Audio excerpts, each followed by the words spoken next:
74 വർഷങ്ങൾക്ക് മുമ്പ് 1950 നവംബർ 1 പരിശുദ്ധ കന്യകാമറിയത്തിന്റെ സ്വർഗാരോപണം വിശ്വാസസത്യമായി 12-ാം പിയൂസ് മാർപ്പാപ്പ പ്രഖ്യാപിക്കുന്നത്.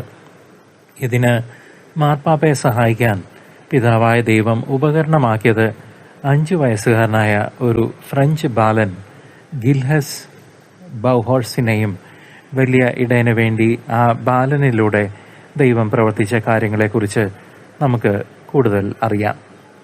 പരിശുദ്ധ കന്യകാമറിയത്തിന്റെ സ്വർഗാരോപണം വിശ്വാസസത്യമായി പ്രഖ്യാപിക്കാൻ 12-ാം പിയൂസ് മാർപ്പാപ്പയ്ക്ക് സ്വർഗം നൽകിയ വെളിപ്പെടുത്തലിന് പരിശുദ്ധ അമ്മ ഗില്ലസ് എന്ന ബാലനിലൂടെ മാർപ്പാപ്പയ്ക്ക് സ്ഥിരീകരണം നൽകുകയായിരുന്നു.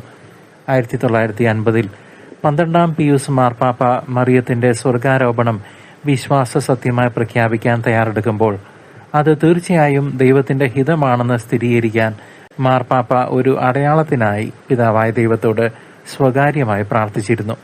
മാർപ്പാപ്പയുടെ പ്രാർത്ഥനയ്ക്ക് സ്വർഗം ഉത്തരം നൽകാൻ തിരഞ്ഞെടുത്തത് ഗിൽഹസ് ബൗഹോഴ്സ് എന്ന കൊച്ചുബാലനെയായിരുന്നു. 1950 മെയ് 1 12-ാം പിയൂസ് മാർപ്പാപ്പയും ഗില്ലസും തമ്മിൽ കൂടിക്കാഴ്ച നടന്നത്. ഈ അവസരത്തിൽ മാർപ്പാപ്പയോട് പറയേണ്ട കാര്യത്തെക്കുറിച്ച് പരിശുദ്ധ കന്യകാമറിയം ആ ബാലന് നേരത്തെ വെളിപ്പെടുത്തിയിരുന്നു.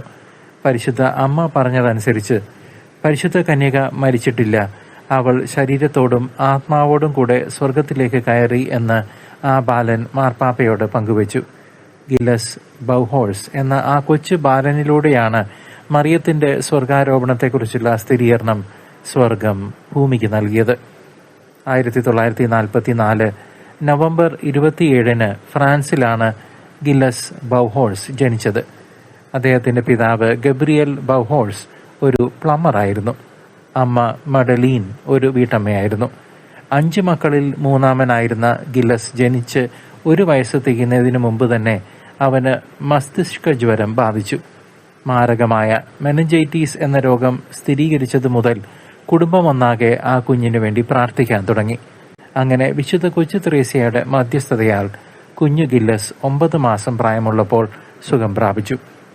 പിന്നീട് 1947 സെപ്റ്റംബർ 30 മുതൽ ഗില്ലസിന് കന്യകാമറിയത്തിന്റെ പ്രത്യക്ഷീകരണങ്ങൾ ലഭിച്ചു തുടങ്ങി. അങ്ങനെ 1948 ഡിസംബർ 13 ലഭിച്ച മറ്റൊരു ദർശനത്തിന് ശേഷമാണ് തനിക്ക് മാർപ്പാപ്പയോട് പറയാനുള്ള ഒരു രഹസ്യമുണ്ടെന്ന് ഗില്ലസ് പിതാവിനോട് പറഞ്ഞത്. ഇതനുസരിച്ചിട്ടാണ് 1950 12-ാം പിയൂസ് മാർപ്പാപ്പയുമായുള്ള കൂടിക്കാഴ്ച നടന്നത്.